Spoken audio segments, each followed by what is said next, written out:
மனிதனுடைய வாழ்க்கையில கவலைதான் அவனு பின்னாடி தள்ளக்கூடியவன். முன்னாடி இருக்கக்கூடிய வாழ்க்கையை பார்க்க விடாம, நிகழ்காலத்துல அவனை இருக்க விடாம, கடந்த காலத்தை பத்தியும் அந்த எண்ணங்களை பத்தியும் அவனுக்கு கொடுத்து அவனுக்கு பின்னாடி இருக்கக்கூடியது கவலைதான். ரசூலுல்லாஹி ஸல்லல்லாஹு அலைஹி வஸல்லம் ஹதீஸ்கள் அடிப்படையில நாங்கள் விளக்கம் சொல்லும் போது, கவலை ஷைத்தானுடைய ஒரு பெரிய ஆயுதம். ஒரு முஃமினுக்கு ஒரு ஷைத்தான் கொடுக்க ஆரம்பிச்சிட்டான்னு சொன்னா, அதை ஏற்றுக்கொள்ள ஆரம்பிச்சிட்டான்னு அந்த முஃமின் அல்லாஹ்வை மறப்பான், அல்லது அவனுடைய வாழ்க்கையுடைய நோக்கத்தை மறந்து அவன் பயணிக்க ஆரம்பிப்பான். அதனால அல்லாஹ் ரப்பல் ஆலமீன் அலா இன்ன அவுலியா அல்லாஹ் லா ஹவுஃபுன் அலைஹிம் வலா ஹும் யஹ்ஸனூன், இறை நம்பிக்கை கொண்டவர்கள் எதற்கும் பயப்பட மாட்டார்கள், வலா யஹ்ஸனூன், கவலை கொள்ள மாட்டார்கள். முஃமினானவன் கவலை என்பது அவனுடைய வாழ்க்கையில வராத அளவுக்கு என்னென்ன செய்யணுமோ அதை எடுத்துக்கொண்டே இருப்பான். அது வராம இருக்காது. இயற்கையான ஒரு மனிதனுக்கு கவலைகளும் சோகமான நிகழ்வுகளும், அவன் தன்னை தனிமைப்படுத்தக்கூடிய நிகழ்வுகளோ அல்லது தன்னை தாழ்த்தி இருக்கக்கூடிய நிகழ்வுகளோ நடக்கும். ஒரு நாள் எல்லாருடைய வாழ்க்கையுமே இருட்டாகும். ஒரு நாள் எல்லாருமே கைவிடப்பட்டதா உணர்வோம். எதுக்கு இந்த வாழ்க்கைங்கிற ஒரு விரக்தி எல்லாருடைய வாழ்க்கையிலும் ஏதாவது ஒரு நாள்ல ஏற்படும். அது ஷைத்தான்கிட்ட இருந்து வரும், அல்லது அவனுடைய செயல்களுடைய காரணமாக கூட வரும். அந்த நேரத்துல ஒரு முஃமின் எப்படி நடந்து கொள்ளும் தான் இறைமார்க்கம் நமக்கு அறிவுரை சொல்லி கொண்டே இருக்கும். அப்படி ஒரு விஷயம்தான் ஒரு முஃமினுடைய வாழ்க்கையில கவலை அடையக்கூடிய செயல் அவனுக்கு ஏற்படுத்தக்கூடியதுல அவதூறுகள்.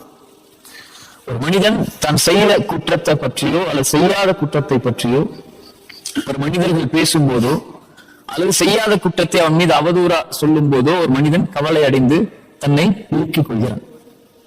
சரியா? அல்லாஹ் ரப்பல் ஆலமீன் குர்ஆன்ல குறைஷிகள் காஃபிர்கள் ரசூலுல்லாஹி ஸல்லல்லாஹு அலைஹி வஸல்லம் அவதூறு சொல்லும் போது அவர்கள் கவலை அடைந்தாங்க.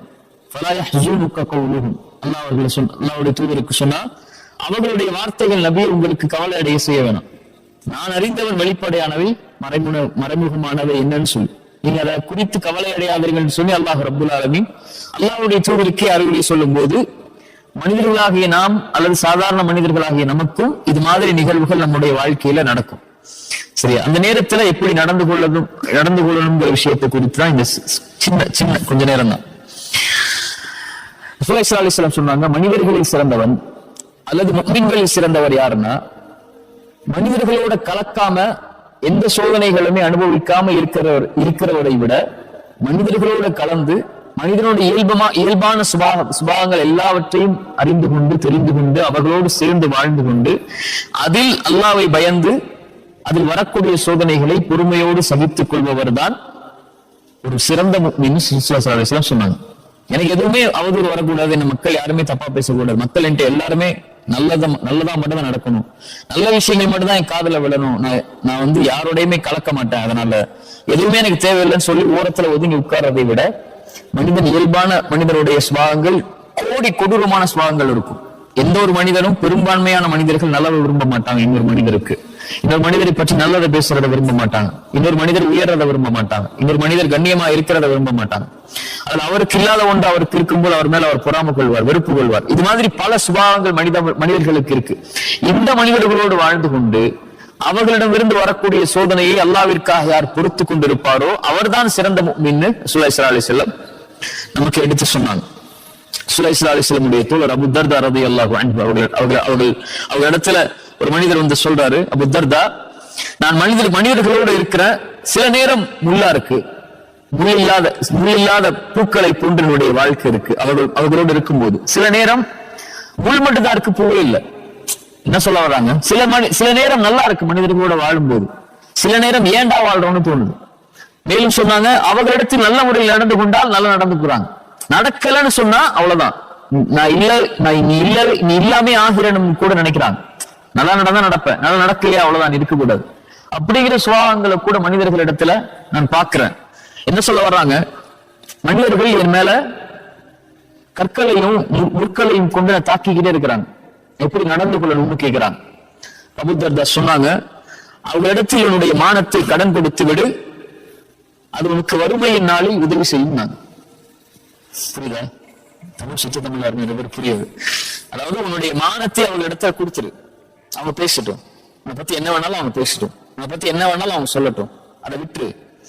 ஆனால் வறுமைன்னு ஒரு நாள் வரும், அந்த நாள்ல உனக்கு அது உதவி செய்யும் ஹதீஸ் அடிப்படையில் அவங்க சொன்னாங்க.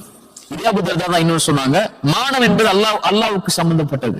ஒருவனை கண்ணியப்படுத்துறது யார்? நம்முடைய நம்பிக்கைப்படி அல்லாஹ். ஒருவனை இழிவுபடுத்துறது யார்? அல்லாஹ். அல்லாஹ்விடத்தில் ஒப்படைச்சது. உன்னை குறித்து ஒரு மனிதன் தவறாக பேசும்போதோ, உன்னை குறித்து ஒரு மனிதன் தீயதாக பேசும்போதோ, அல்லது உன்னோட ஒரு மனிதன் சண்டை போடும் போதோ அல்லாஹ்விடத்தில் அதை ஒப்படைச்சது. ஒருவேளை அதில் உண்மை இருந்தால் அவர் பேசுவதில் அல்லாஹ்விடத்தில் தௌபா செய்து கொள். தௌபா செய்து முந்தி பாவ மன்னிப்பு கேட்டதற்கு பிறகும் உன்னை பற்றி மனிதர்கள் தவறாக பேசினால் அது அல்லாஹ்விடம் இருந்து வரக்கூடிய சோதனை, அதில் பொறுமையாக இருந்தான். சுப்ஹானல்லாஹ். ஒருவேளை நீ அவங்க உன் மேல அவதூறு சொல்லல, ஆனா உனக்கு அது அவதூறா தோணுது, அல்லது உன் மேல தவறுகள் சொல்றது உனக்கு பிடிக்கல அப்படின்னா உனக்கு அல்லாஹ் எச்சரிக்கிறான். அவர்கள் மூலமாக நீ தனிமையில் உட்கார்ந்து அல்லாஹ்விடத்திலே தௌபா செய்து கொள். அதற்கு மேலும் உன் மானம் கண்ணியம் விளக்கப்பட்டால் அது அல்லாஹ்விடம் இருந்து வரக்கூடிய சோதனை. பொறுமையோடு அல்லாஹ் அதில் இருந்து உனக்கு விடுதலை தருவான். அல்லது அல்லாஹ் உனக்கு அந்த இடத்தை விட்டு அந்த செய்தி விரும்பாத முறையில் அல்லாஹ் உன்னை உயர்த்துவான்னு சொன்னாங்க. அபூ தர்தாவுடைய இந்த ஹதீஸ் சொல்லக்கூடிய விஷயம் யாருடைய ஹதீஸ் அடிப்படையில் தான்? ஸல்லல்லாஹு அலைஹி வஸல்லம் ஹதீஸ் அடிப்படையில் தான். யார்? மறுமையில் ஒரு மனிதன் நன்மைகளோடு பரம ஏழை ஸல்லல்லாஹு அலைஹி வஸல்லம் கேட்கும்போது, ஒரு மனிதன் செல்வத்தோடு வசதியோடு இருப்பவன் பரம ஏழை இல்ல, அது இல்லாதவன் பரம ஏழை இல்ல. நாளைக்கு மறுமையில் ஒரு மனிதன் வருவான், அவன் மலைகளும் நன்மைகளை சுமந்து வருவான். ஆனா அவனுக்கு பின்னாடி ஒரு கூட்டம் நிற்கும். அவங்க யார்? அவனை பற்றி புறம் பேசியிருப்பான், அவனுடைய மானத்தை பற்றி பேசியிருப்பான், அவன் மீது அவதூறு சொல்லியிருப்பான், அவனை பற்றி பின்னால் அவனுடைய மானத்தை பங்கப்படுத்தி இருப்பான், அவனுடைய கண்ணியத்திற்கு பங்கம் விளைத்திருப்பான். அதனால் அவனுடைய நன்மைகள் அவருக்கு பங்கு வைக்கப்படும். பங்கு வைக்கப்பட்டு அவனிடத்தில் நன்மைகள் எதுவும் இல்லாத போது என்ன செய்யப்படும்? அவர்களுடைய பாவங்கள் அவன் மீது சுமத்தப்பட்டு நரகத்தில் அவன் தூக்கி வீசப்படுவான். நன்மைகளோடு வந்த அந்த மனிதன் நரகத்தில் தூக்கி வருபவன் தான் பரம ஏழை. அப்போ ஏழ்மை என்ற ஒரு நாள் வரும், நன்மைகள் தேவையான ஒரு நாள் வரும். அந்த நாளில் அவர்கள் உன்னிடத்தில் உன்னை பற்றி உலகத்திலே பேசிய அந்த காரியங்கள் நீ மானத்தை அவர்களுக்கு கொடுத்துடல கடனா, அவன் பேசிட்டோம், அது உனக்கு அந்த நாளில் அது உதவி செய்யும் சொன்னான். அதனாலதான் பிறரை பற்றி பேசும்போது நம்முடைய நாவுகளுக்கு அல்லாஹ்வுடைய அச்சத்தை கொடுக்கணும். சஹாபாக்கள் ஒருவர் சொன்னார், அவருடைய சஹாபியோட பேர் தெரியல, நீ யாரை பற்றியாவது பேச வேண்டும் என்றால் முதலாவது உன் தாய் தந்தையை பற்றி பேசி பிறரிடத்தில். ஏனென்றால் உன் நன்மை ஒருவருக்கு கொடுக்கப்படுவதற்கு தகுதி உள்ளதாக இருந்தால் அது உன் தாய் தந்தை தான். நீ ஒருத்தரை பத்தி பேசும்போது நன்மையை கொடுக்கிற, நீ செஞ்ச நன்மைகளை கொடுக்கிற, நீ செஞ்ச துவாக்களை கொடுக்கிற, நீ செஞ்ச தொழுகை கொடுக்கிற, உம்ராவை கொடுக்கிற, ஹஜ்ஜை கொடுக்கிற, செஞ்ச தான தர்மங்களை கொடுக்கிற. அல்லாஹ் நீ பேசினதுக்கு அப்படின்னு நடக்க மாட்டான். அல்லாஹ் மொத்த தொழுகைக்கு கொடுத்துருவான், மொத்த ஹஜ்ஜத்துக்கு கொடுத்துருவான், மொத்த உம்ராவுக்கு கொடுத்துருவான். அல்லாஹ்விடத்துல நன்மைகளுக்கு என்ன மதிப்பு இருக்கு? அல்லாஹ்விடத்துல அந்த செயலுக்குரிய பாவத்திற்குரிய மதிப்பு தான் இருக்கு. எவ்வளவு நன்மை செஞ்சாலும் அல்லாஹ்வுக்கு கிடைக்க போகுது இல்ல. அல்லாஹ்வுக்கு தேவை அவனுடைய ஈடு கிடைக்கணும். அந்த ஈடுக்கு பகரமாக எதை வேண்டுமானாலும் அல்லாஹ் கொடுப்பான். அதுவும் மானம் என்பது அல்லாஹ்விடத்தில் பாதுகாக்கப்பட வேண்டிய ஒரு விஷயம். ஸல்லல்லாஹு அலைஹி வஸல்லம் இந்த நாளை விட, இந்த வீட்டை விட, இந்த ஊரை விட ஒரு மீனுடைய மானம் மீறாதுன்னு அரஃபாவுடைய நாள்ல ஸல்லல்லாஹு அலைஹி வஸல்லம் சொன்ன அந்த மானம், அது ஒருவனுக்கு பங்கு வைக்கப்படும் போது அல்லாஹ் தொழுகையை, ஹஜ்ஜை, ஜக்காத்தையும் பார்க்க போறான், அந்த இடத்துல இருக்கா இல்லையான்னு சொல்லி. சரி, ரசூலுல்லாஹி ஸல்லல்லாஹு அலைஹி வஸல்லம் இந்த ஹதீஸ் அடிப்படையில் அபூ தர்தா சொன்னாங்க, உன்னுடைய மானத்தை கொடுத்து விட அவர்களிடத்தில், அவர்கள் உனக்கு நன்மையாக நாளை மறுமையில் தருவார்கள். நீ ஏழ்மையில் இருக்கும் போது அதை குறித்து கவலைப்படாதே. உன் அல்லாஹ்விடத்துல விட்டு நீ பாவம் செய்திருந்தால் அல்லாஹ்விடத்திலே தௌபா செய்து கொள். போன சொல்லியிருப்பேன், மனிதர்களிடத்திலே நாம பார்க்கிறது அவங்களுடைய பாவங்களை மட்டும்தான். மனிதன் உண்மையாவே தவறு செய்யறாங்க, அவன் மேல மக்கள் விமர்சனம் செய்யறாங்கன்னு சொன்னால் நம்ம பார்க்கிறது அவன் என்ன பாவம் செஞ்சான்னு சொல்லிதான். நமக்கு தெரியாத ஒன்று அல்லாஹ்விடத்தில் அதுக்குரிய பாவ மன்னிப்பை பெற்றானா இல்லையா என்றுதான். எல்லாருமே பாவம் செய்யக்கூடிய ஒன்றுதான். ஒருத்தர் மேல குற்றச்சாட்டு வைக்கிறோம்னா அந்த குற்றம் இல்லாத பல குற்றங்கள் நம்மள்கிட்ட இருக்குல்ல. அப்ப அந்த குற்றத்தை பத்தி பேசுறதை நம்ம விரும்ப மாட்டோம். நம்ம அவருடைய குற்றத்தை பத்தி பேசுறோம். இப்ப நமக்கு தெரியாது அவர் அந்த பாவத்திலிருந்து விடுதலை பெற்று விட்டாரா, அல்லாஹ் அதை மன்னித்து விட்டாரா, அல்லது அவர் அதை பாவ மன்னிப்பாக கேட்கவில்லை என்றாலும் அவருக்கு இருக்கக்கூடிய நன்மைகளை கொண்டு அல்லாஹ் அவரை பொருந்திக் கொள்வானா இல்லையான்னு கூட நமக்கு தெரியாது. சரியா? நமக்கு என்ன, மனிதனை பார்க்கும்போது அவன் என்ன பார்க்கறான் வெளிப்படை, அவ்வளவுதான். அதை வச்சு மட்டும்தான் நம்ம பேசுவோம், வேற எதை பத்தி நம்ம பேச மாட்டோம். அவருக்கு தாடி இல்லைங்கிறது மட்டும் தான் நம்மளுடைய பேச்சா இருக்கும். அவங்க பொண்ணு ஹிஜாப் போடலைங்கிறது மட்டும் தான் நம்மளுடைய பேச்சா இருக்கும். ஆனா அவர் தாடி இல்லாமலே அல்லாஹ் அவரை மன்னிச்சு சொர்க்கத்தை கொடுப்பானா நமக்கு தெரியுமா? தெரியாது. நம்ம அதை குறித்து மட்டும்தான் பேசுவோம். அது அவருடைய இயல்மை என்ன, அவருடைய நிலைமை என்ன, ஏன் அவர் அதை செய்தார், எதற்காக செய்தார், எப்படி செய்தார், எதுவுமே நமக்கு தெரியாது. நம்முடைய பார்வையில் பாவங்கள் மட்டும்தான் இருக்கும். சஹாபாக்களுடைய பார்வையில் ரசூலுல்லாஹி ஸல்லல்லாஹு அலைஹி வஸல்லம் நிலைநிறுத்த விரும்பினது எப்போதும் பாவம் மன்னிப்பு. அல்லாஹ் இடத்துல யாரும் நமக்கு தெரியாது, அவரை பத்தி பேசாத. நான் ஒரு தோழர் மது குடிக்கிறார், தண்டனை கொடுக்கப்படுது.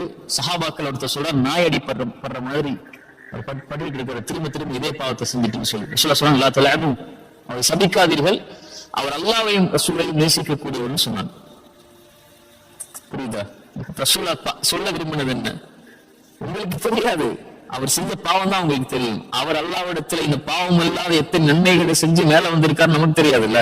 விபச்சாரம் செஞ்ச அந்த பெண்ணு தான் உங்களுக்கு தெரியும்.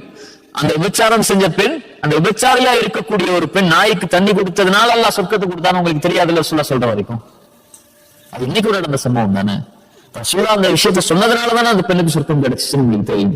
அது மாதிரி எத்தனையோ பாவம் செஞ்ச மனிதர்களுக்கால எத்தனையோ சொர்க்கத்தையும் அவனுடைய அந்தஸ்தையால உயர்த்திருக்கும் போது நீங்க எப்படி அவங்களை பத்தி பேச முடியும்? ஐஷா ரலியல்லாஹு அன்ஹா அவமானப்படுத்தப்பட்டாங்க இல்லையா? பெரிய ஒரு எலி சொல் அவங்க மேல போடப்பட்டுச்சு. என்ன எலி சொல்? நபியுடைய மனைவி வெளிப்படையா சொல்லணும் விபச்சாரம் செஞ்சதாக ஒரு அவதூறு கிளம்பிச்சு. ரசூலுல்லாஹி ஸல்லல்லாஹு அலைஹி வஸல்லம் நம்பல. ஆனா ஐஷா ரலியல்லாஹு முன்னாடி சபைக்கு போய் அபூபக்கர் வீட்டுல இருக்கிறாங்க, தந்தைக்கு முன்னாடி ரசூலுல்லாஹி ஸல்லல்லாஹு அலைஹி வஸல்லம் சொன்னாங்க, ஐஷா ஒரு வேலை செய்திருந்தால் மன்னிப்பை கேள், அல்லாஹ் மன்னிப்பான்னு. ஏத்துக்க முடியுமா ஐஷா ரலியல்லாஹு? ஒரு வேலைன்னு சொன்னதுக்கு அப்புறம் ஒரு வேலை நபி ஆயிஷா நீ செய்திருந்தால் அல்லாஹ் இடத்துல மன்னிப்பை தேடிக்கொள், நீ செய்யவில்லை என்றால் அல்லாஹ் உன்னை பாதுகாக்கட்டும்.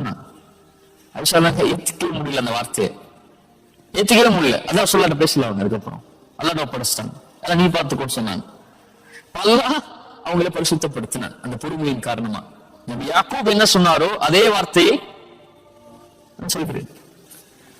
எனக்கு யாக்கூப் அலைஹிஸ்ஸலாம் யூசுஃபுடைய தந்தை எதை சொன்னாரோ ஃபஸப்ருன் ஜமீல் வல்லாஹுல் முஸ்தஆனு அலா மா தஸிஃபூன், இது சொல்லக்கூடிய விஷயத்தில் அல்லாஹ் போதுமானவன், நான் பொறுமையை கடைபிடிக்கிறேன். யூசுஃபுடைய தந்தை எதை சொன்னாரோ அதை நானும் சொல்கிறேன். பொறுமையா இருந்துட்டான். சொல்லாட்ட எதுவுமே பேசல, குதர்க்கம் பண்ணல. நான் என்ன எப்படி நீங்க சொல்ல முடியும்னு கேட்கல. என்னையே நீ இப்படி பேசுறீங்கன்னு சொல்லாட்ட அவங்க கேட்கவே இல்லை. படிச்சுட்டான். நீ யாரு முடிவு செய்யறதுக்கு? நீ யார் முடிவு செய்யறதுக்கு? அல்லாஹ் போதுமானவன்னு சொல்லிட்டான். அல்லாஹ் வசனம் இருக்குன்னா அந்த வசனங்கள் தான் நமக்கு இன்னைக்கு உள்ள பாடம். அல்லாஹ் சொல்லுங்க பாருங்க, இன்னல்லதீன ஜாஉ பில் உஃப்கி, குர்ஆன் எடுக்கிறேன், இன்னல்லதீன ஜாஉ பில் உஃப்கி உஸ்பத்தும் மின்கும். இந்த மாதிரி ஆயிஷா ரலியல்லாஹு அன்ஹா அவதூறு சொன்னவங்க உங்களுடைய கூட்டத்தில் உள்ளவங்க தான். லா தஹ்சபூஹு ஷர்ரன் லக்கும், அது உங்களுக்கு எந்த தீமையும் கிடையாது. ஒருத்தர் உங்களை பத்தி அவதூறு சொல்றதுனால அல்லாஹ் உங்களுக்கு தீயது கொடுக்க போறது இல்ல. நீங்க செஞ்ச பாவத்தையோ நீங்க செஞ்ச பாவத்தை பத்தி பேசுறதுனாலயோ அல்லது செய்யாத பாவத்தை பத்தி பேசுறதுனாலயோ அல்லாஹ்வுடைய வார்த்தைகளை கொண்டெல்லாம் யாரையும் கணக்கிட போறது இல்ல. இவன் ஒண்ணு பேசுறான் அதனால நீ ஏன் பேசுறான் இவன் சொல்லி எல்லாம் நாளைக்கு மறுமையில கூப்பிட்டு கேட்க போறது இல்ல. அவனுக்கு தெரியும் அது பாவமா அல்லது நீ ஏன் செஞ்சீங்க, எதுக்கு செஞ்சீங்க, அது செய்யலையான்னு சொல்லி அல்லாஹ் அதை பத்தி கேட்க போறது இல்ல. பல் ஹுவ கைருல் லக்கும், அது உங்களுக்கு தான் நல்லது. ஏன் நல்லது? அவங்க யாருன்னு நீங்க தெரிஞ்சுக்கலாம். மனிதர்கள் யாருன்னு நீங்க தெரிஞ்சுக்கலாம். எல்லா மனிதர்களும் உங்க பின்னாடி நலவு செய்யக்கூடியவங்க இல்லை, நலவு நினைக்கக்கூடியவங்க இல்லை. இல்ல மாஷா அல்லாஹ் பாதுகாத்தவர்களை தவிர மனிதர்களுடைய இயல்பு அது.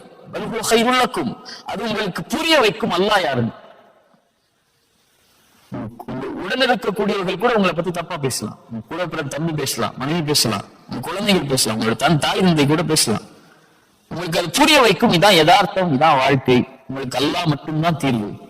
உலகத்துல எல்லா மனிதர்களுடைய இயல்பும் அதுதான். மனிதனா பிறந்தவனே குறைவுபட்டவன் தான். இதுல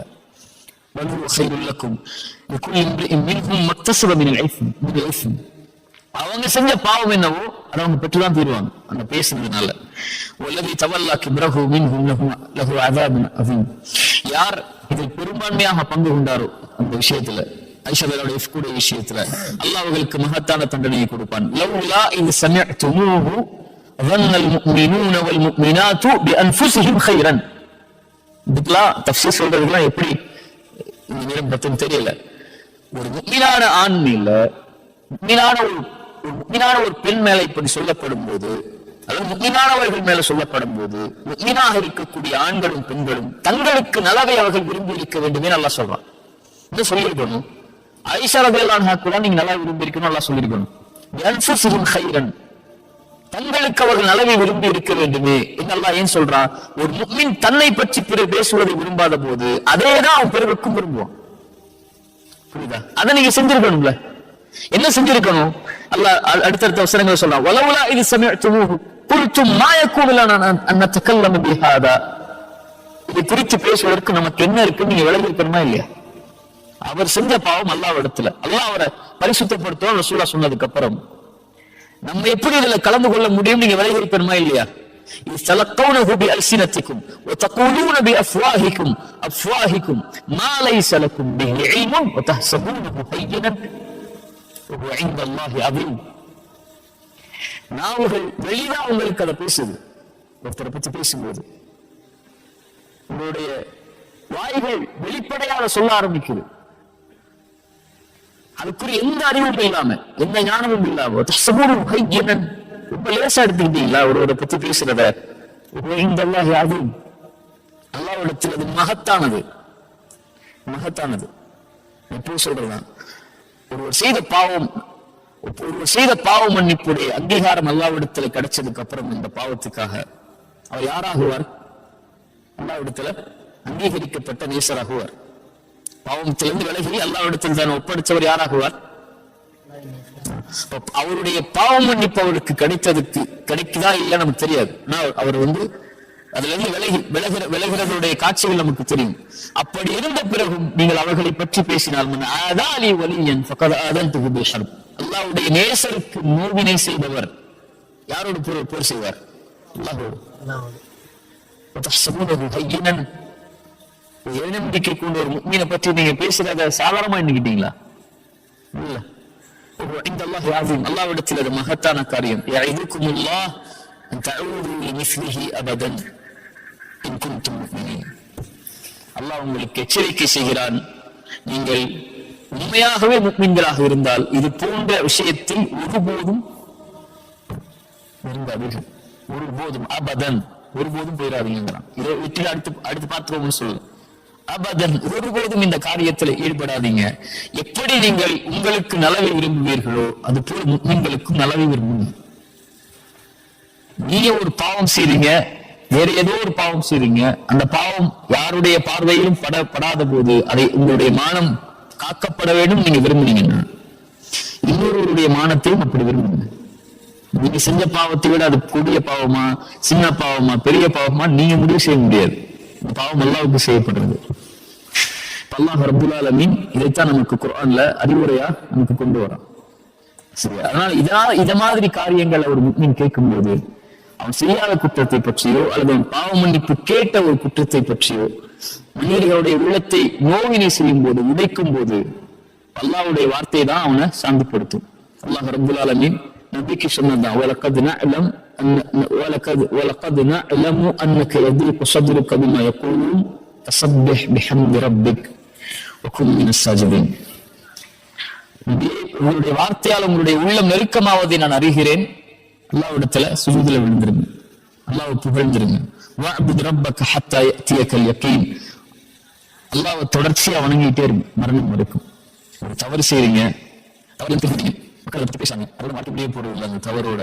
வஅ்புத் ரப்பக ஹத்தா யஅதியகல் யகீன். அடுத்த மூச்சு இருக்குன்னா அதுல இருந்து விலகி கொடுக்க முடியாது. அவகாசம் அல்லாஹ் கொடுத்திருக்கான். மனிதர்கள் கொடுக்குறாங்களே இல்லையோ, இன்னைக்கு உங்களோட இருப்பாங்க, நாளைக்கு உங்களோட இருக்க போறது இல்ல. மனிதர்கள் நீங்க மூத்தாகிற வரைக்கும் தான் உங்களுக்கு நீ மூத்தாயிட்டீங்கன்னா ஒரு 3 நாள்ல மறந்துட்டு அவன் வேலையை பார்க்க ஆரம்பிச்சிருவான். சரியா? மனைவி எல்லாம், உங்களுடைய குழந்தை எல்லாம், உங்களுடைய பெற்றோர் எல்லாம் யாராக இருந்தாலும் ஒரு 10 நாள் உங்களை ஞாபகப்படுத்துவாங்களா? அல்லது என்னைக்காவது உங்க பிறந்த நாள் வரும்போது உங்க ட்ரெஸ்ஸை பார்க்கும்போது அல்லது உங்களுடைய இதை பார்க்கும்போது ஞாபகம் வரும். ஒரு 30 வருஷம் போயிடுச்சுன்னா அவ்வளவுதான். நான் சொல்ற மாதிரி தான். ஒரு 100 வருஷம் போயிடுச்சுன்னா நீங்க வாழ்ந்த அடையாளமே இருக்காது. 200 வருஷம் போயிடுச்சுன்னா நீங்க யாருன்னே இந்த உலகத்துக்கு தெரியாது. 100 வருஷத்துக்கு முன்னாடி எத்தனை பேர் பாவம் செஞ்சாங்க தெரியுமா? யார் யார் பாவம் செஞ்சாங்க? குடும்பத்துல எத்தனை பேர் பாவம் செஞ்சிருப்பா யார் தெரியுமா? நமக்கு நம்மளோட முன்னோர்கள் எவ்வளவு பாவம் செஞ்சிருப்பாங்க தெரியுமா? யாராவது பத்தி ஒண்ணுமே தெரியாது. 100 வருஷத்துக்கு அப்புறம் நம்மளை பத்தி பேசவே மாட்டாங்க. இங்க 5 நிமிஷத்துக்கு அப்புறமே நம்மளை பத்தி பேச மாட்டாங்க. அவ்வளவு பிரச்சனை ஒவ்வொருத்தருக்கும். அதனால நீங்க மற்றவர்கள் பேசுவதை குறித்து உங்களுடைய உள்ளத்தை நிற்காதீங்க, படிச்சிருங்க, மீதியா இருந்துருங்க. அல்லாஹ் உங்களை பாதுகாத்துக் கொண்டே இருப்பான். நம்ம இடத்துல நீங்க போயிட்டீங்கன்னா சரியா? இது மாதிரி காலம் உலகத்துல எல்லாருக்கும் வரும். அந்த இரு வாழ்க்கையில் என்னைக்காவது ஒரு நாள் சூழும். இந்த உலகம் நமக்கு புரிய ஆரம்பிக்கும், மனிதர்கள் புரிய ஆரம்பிப்பாங்க, மனிதர்களுடைய நடவடிக்கைகள் புரிய ஆரம்பிக்கும், மனிதர்களுடைய உண்மை முகங்கள் புரிய ஆரம்பிக்கும். மனிதன் பின்னாடி எப்படி நடந்துப்பான், முன்னாடி எப்படி நடந்துப்பான், அவனுடைய வார்த்தைகள் எப்படி இருக்கும், முன்னாடி பின்னாடி எப்படி இருக்கும், உங்கள் நலன் விரும்புவானா இல்லையா, உங்க கண்ணியத்தை மனிதர்கள் பாதுகாப்பார்களா இல்லையா, இப்படி எல்லாமே உங்களுக்கு ஒரு நாள் புரிய வரும். எல்லாமே கைவிடப்பட்டுட்டோங்கிற நிலைமைக்கு நீங்க யோசிக்க ஆரம்பிப்பீங்க. இப்படித்தான் இந்த வாழ்க்கை இருக்குமா, எதுக்கு இந்த வாழ்க்கை, எதுக்கு இந்த மனிதர்களுக்காக, மனிதர்களோடு நான் வாழணுங்கிற ஒரு எண்ணம் கூட உங்களுக்கு ஏற்படும். அப்ப இந்த குர்ஆனுடைய வசனம் உங்களுடைய உள்ளங்கள்ல வரணும். வஹுவ மஅக்கும் ஐனமா குன்தும். எங்க நீங்க இருந்தாலும், எந்த சூழ்நிலையில இருந்தாலும், எந்த மனிதர்கள் உங்களை கைவிட்டாலும், இந்த உலகமே உங்களை அங்கீகரிக்கவில்லை என்றாலும், அல்லாஹ் உங்களோடு தான், உங்களுடைய நிலைக்காகத்தான் அல்லாஹ் உங்களோட இருப்பான். எங்க இருந்தாலும், எந்த சூழ்நிலையில் இருந்தாலும் அல்லாஹ் வந்துருயா அல்லான்னு கேட்டா போதும். எல்லாம் நான் இயலாதவன், என் இடத்துல வந்துரு, உங்க இடத்துல வர ஆசைப்படுறேன் அப்படின்னு நீங்க சொல்லிட்டா போதும். என்னை தனிமையில் நினைவு கூர்ந்தால் அவர்களை நானும் தனிமையில் நினைவு கூறுகிறேன். அப்படியே நான் அழைக்கிறையா அல்லா, உன் இடத்துல வர்றையா அல்லான்னு சொல்லிட்டா போதும். சொல்ல வேணாம், மனசு நினைச்சா போதும், அல்லாஹ் உங்களை நினைவு கூர்ந்து விடுவான். அவ்வளவுதான்.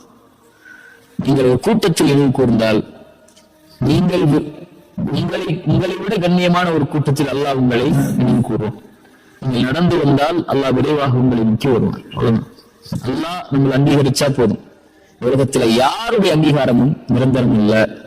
இன்னைக்கு புகழக்கூடிய மனிதர்கள் நாளைக்கு இகழ்வாங்க, இன்னைக்கு இகழக்கூடிய மனிதர்கள் நாளைக்கு புகழ்வாங்க. இன்னைக்கு கெட்டவன் சொல்ற மனிதன் நாளைக்கு நல்லவன் சொல்லுவான், நாளைக்கு நல்லவன் சொல்லக்கூடிய மனிதன் அடுத்த நாள் கெட்டவன் சொல்லுவான். இதுக்கு பின்னாடியே நீங்க போய்கிட்டே இருந்தீங்கன்னா கடைசி வரைக்கும் வாழ்க்கை இவங்க பின்னாடிதான் இருக்கும். அல்லாஹ் அங்கீகரிச்சா போதும், அவனுடைய அங்கீகாரம் எனக்கு இருந்தால் போதும்னு என்னைக்கு நீங்க முடிவெடுக்கிறீங்களோ அங்கேதான் வாழவே ஆரம்பிப்பீங்க. அது வரைக்கும் மனிதர்களுக்காகத்தான் வாழ முடியும். அங்கீகாரம் அல்லாட்டதான், அவன்கிட்ட தான் என்னுடைய வாழ்க்கைன்னு முடிவெடுத்து இதெல்லாம் தூக்கி எரிஞ்சிட்டு, ரப்பே நீ அங்கீகரிச்சுக்கோ, நான் தப்பு செஞ்சா அவங்ககிட்ட வர்றேன், நீ மன்னிச்சிரு. அது மனிதர்களுக்கு நான் தப்பு செஞ்சா நான் அவன்கிட்ட போய் மன்னிப்பு கேட்கிறேன், மன்னிச்சிருதான்னு சொல்றேன். அவ்வளவுதான் முடியும். என்னால அவன் கல்வியை தரஞ்சு என்ன மன்னிக்க வைக்க முடியாது. எல்லாம் நான் கேட்டேன், எல்லாம் மன்னிப்பு, மனம் திரும்பி அவர் இடத்துல மன்னிப்பு கேட்டேன். அவர்